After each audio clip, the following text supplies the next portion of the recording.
Hi everyone. இப்போ நம்ம பார்க்க போகிறது என்னன்னா லேட்டஸ்ட் அப்டேட்டான சுனிதா வில்லியம்ஸ் அண்ட் வில்மோரோட ஸ்பேஸ் அப்டேட் தான். இது என்னடா புதுசு அப்படின்னு கேட்டிங்கன்னா, ஆல்ரெடி நமக்கு தெரிஞ்சது தான். ரொம்ப நாளாக, அது ரொம்ப மாதமாக நம்ம சுனிதா வில்லியம்ஸ் அண்ட் வில்மோரை வந்து ஒரு ஸ்பேஸ் ரிசர்ச்சுக்காக இங்கேருந்து போயிங் விமானம், அதாவது போயிங் ஸ்பேஸ் லைனியர் மூலியமாக சென்ட் பண்ணியிருந்தாங்க.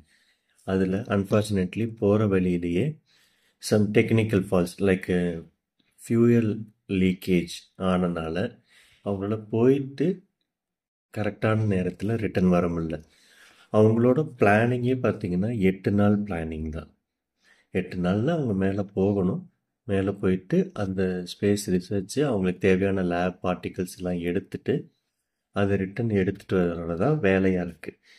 இப்போ அன்ஃபார்ச்சுனேட்லி இந்த மாதிரி ஆனனால அவங்க கிட்டத்தட்ட 9 மாதம், அதாவது 250 டேஸு, டில் நவ் 250 டேஸ் போது கிட்டத்தட்ட 9 மாதம். சரிங்களா? 9 மாதம் அங்கேயே ஒரு மாதிரி ஸ்டக் ஆகிட்டாங்க. பட் அவங்கள வந்து இப்போ அங்கே நாசா கைவிடலை.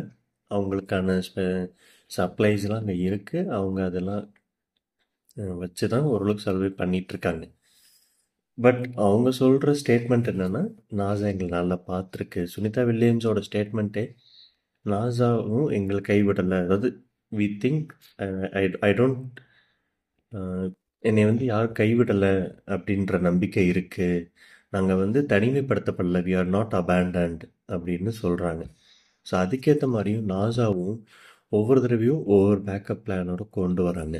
எக்ஸாம்பிள், இதுக்கு முன்னாடி ப்ரீவியஸாக பார்த்தீங்கன்னா ஹீஸ்டன் மூலியமாக, அதாவது நம்ம ஹங்கேரி அண்ட் இந்தியா இவங்கெல்லாம் கலந்து போலாண்டு ஆஸ்ட்ரோநாட்டை வச்சு ஒரு பாடம் அனுப்பலாம், லைக் ஒரு ஸ்பேஸ்ஷிப்பை அனுப்பி அங்கே இருக்கவங்கள ரெஸ்கியூ பண்ணலான்னு ட்ரை பண்ணாங்க. அது டைம் வந்து நம்மளுக்கு சரியாக அமையலை. லைக் அமையலைன்றதை விட அது அவங்க எதிர்பார்த்ததோட ரொம்ப டைம் எக்ஸ்டேண்ட் ஆகிறனால அவங்களால அது லைக் அச்சீவ் பண்ண முடியல. ஸோ இந்த இடத்துல தான் நம்ம ஹீரோ வராரு. யார்? நம்ம இலான் மஸ்க் தான். இலான் மஸ்க்கு அவரோட ஸ்பேஸ் எக்ஸ் மூலியமாக நான் சப்போர்ட் பண்ணுறேன், நம்ம கூட்டிகிட்டு வர பார்ப்போம் அப்படின்ற ஒரு லைக் ஒரு கை கொடுக்கும் ஒரு ஆளாக வந்திருக்காரு. ஸோ அவர் என்ன இங்கே பண்ணுறாருன்னா, அவரோட அது ஒரு கேப்சியூல் நேம் வந்து டிராகன் கேப்சியூல்னு சொல்கிறாங்க. ஸோ ஆல்ரெடி ஒரு டீம் வந்து ஒர்க் பண்ணிகிட்டு இருக்காங்க. இப்போது என்னென்னா, இப்போது நம்மளுக்கு இருக்க ஒரே பிரச்சனை என்னென்னா, அவங்கள வந்து ஏப்ரல் அண்ட் மார்ச் மிட்டுக்குள்ளே கொண்டு வரணுன்றது பிளானாக இருக்குது. இந்த இயர் 2025 மார்ச் மிட்டில் கொண்டு வரதா பிளானாக இருக்குது. ஸோ எக்ஸ்பெக்டடோட கொஞ்சம் முன்னாடி வர்றதுக்கு வாய்ப்பு அதிகம் இருக்குது. நாங்கள் வந்து எங்ககிட்ட இருக்கிற கேப்சூலை நாங்கள் ரீஷெடியூல் பண்ணி சென்ட் பண்ண பார்க்குறோம். ஆக்சுவலி 2 பாடு இருக்குது. 2 பாடு இருக்குது. அந்த 2 பாடு பார்த்தீங்கன்னா, ஒரு பாடு வந்து நியூ பாடு அரேஞ்ச் பண்ணுறதுக்கு எவ்வளோ நாள் ஆகுன்றது நமக்கு தெரியல. ஸோ இருக்கிற ஓல்டு பாடையாவது அனுப்பி அவங்கள காப்பாற்ற பார்ப்போம், லைக் ரெஸ்கியூ பண்ணலாம் அப்படின்றதையும் சொல்லியிருக்காங்க. இதுக்கு நடுவில் நம்ம தலைவர் ட்ரம்ப் இருக்கார் இல்லையா? ட்ரம்ப் வந்தோடனே இது எத்தனை நாள் லைக் இந்த மாதிரியே டைம் ஆகிக்கிட்டே இருக்கும், இதை சீக்கிரம் துரிதப்படுத்தணும், like we have to fast it out. அவங்க மக்களும் வந்து இது சம்மந்தமாக நிறைய கேள்விகள் கேட்பாங்க இல்லையா? ஒரு ஆஸ்ட்ரோநாட்டோட பாதுகாப்புன்னு ஒன்று இருக்குது அந்த இடத்துல. இப்படியே போனால் ஆஸ்ட்ரோநாட்டுக்கான பாதுகாப்பு கேள்விக்குறியாயிடும் அப்படின்ற ஒரு விஷயத்தினால இது சீக்கிரம் நம்ம காப்பாற்றணும், லைக் அவங்கள ரெஸ்கியூ பண்ணி எடுத்துகிட்டு வரணும் அப்படின்றதுல ரொம்ப ஸ்ட்ராங்காக இருக்காங்க. ஸோ இதில் தான் நம்ம ஸ்பேஸ் எக்ஸு உதவுது. சரிங்களா? ஆல்ரெடி ஸ்பேஸ் எக்ஸுக்கு சில பேக்லாக்ஸ் இருந்ததுனால ஸோ அதெல்லாம் அவங்க ரீகெயின் பண்ணி இந்த விஷயத்தில் எடுத்துகிட்டு வராங்க. ஸோ இப்போது நம்ம இலான் மஸ்க்கு கண்டிப்பாக ஹெல்ப் பண்ணுறேன்ற மாதிரியும் சொல்லியிருக்காரு. இப்போ என்னென்னா, இங்கேருந்து 2 டீம் போகிறாங்க. சரிங்களா? அண்ட் அவங்க 2 டீம்ஸ் பார்த்தீங்கன்னா, ஒரு ஜப்பான் ஆஸ்ட்ரோநாட்டும் ரஷ்யன் ஆஸ்ட்ரோநாட்டும் அதுக்குள்ளே போகிறாரு. ஸோ இவங்க போய் அங்கே ட்ராப் ஆகிட்டு அங்கேருந்து இவங்க 2 பேர்த்தி, சுனிதா வில்லியம்ஸும் சரி,